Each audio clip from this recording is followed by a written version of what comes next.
Toshkent shahar bojxona boshqarmasi kontrabandaga qarshi kurashish va bojxona auditi bo'limi xodimlari tomonidan Davlat xavfsizlik xizmati bilan hamkorlikda 2020-yilning sentyabr oyida o'tkazilgan tezkor tadbirlardan so'ng ushbu shaxsning qing'ir qilmishlariga chek qo'yildi. Fuqaro Botirov Telegram messenjerida Xizr ismli notanish shaxs bilan tanishib qoladi. Ushbu shaxsning topshirig'iga binoan Botirov mo'may daromad evaziga narkotik moddalarni qabul qilib olishi, mayda turkumlarga ajratib tarqatishi lozim edi. Narkotik moddalar esa unga pochta jo'natmalari orqali yetkazilishi rejalashtiriladi. Bu jarayonda esa bojxona xodimlarini chalg'itish uchun nayrang qo'llaniladi. Ya'ni 96-128 gram og'irlikdagi narkotik moddalar jo'natmadagi Pioneer rusumli avtomagnitofonning ichki qismlariga yashiriladi. 2020-yil 16-sentyabr kuni qonunbuzar shaxs mazkur jo'natmani qabul qilib olayotgan vaqtida tezkor xodimlar tomonidan qo'lga olinadi. Bundan tashqari Xizr ismli shaxsning Mirzo Ulug'bek va Yunusobod tumanlaridagi fuqaro Botirovga yuborgan koordinatalari belgilangan tartibda ko'zdan kechirilganda ushbu joylarga ham 45 dona o'ramlarda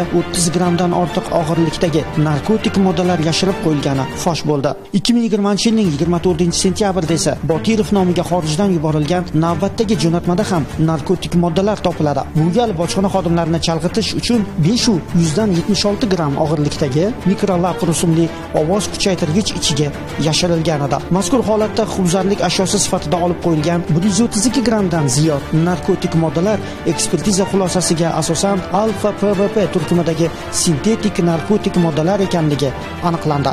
Amaldagi tartiblarga ko'ra, mazkur narkotik moddalarning 0,2 grammining o'zi jinoiy javobgarlikka sabab bo'la oladi. Ushbu holat bo'yicha O'zbekiston Respublikasi Jinoyat kodeksining tegishli moddalariga muvofiq qo'zg'atilgan jinoyat ishi yuzasidan sud o'z ishini yakunladi. Sudning qora kursisiga o'tirgan fuqaro Botirovga so'nggi so'z berildi.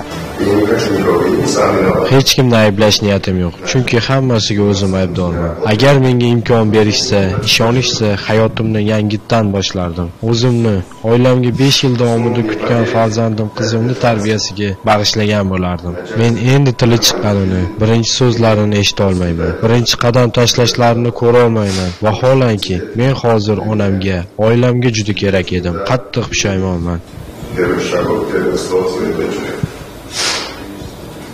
Sud maslahatlashuvidan so'ng sudya Abdulla Muhiddinov O'zbekiston Respublikasi nomidan hukmni e'lon qildi.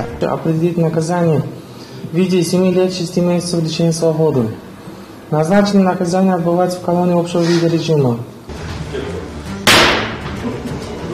Sud hukmi o'qildi. 27 yoshni qarshilagan bir inson endi umrining 7,5 yilni panjara ortida o'tkazadi. Narkotik vositalarning savdosi bilan shug'ullanish aynan shunday ayanchli oqibatlarga olib kelishini hech qachon unutmaylik.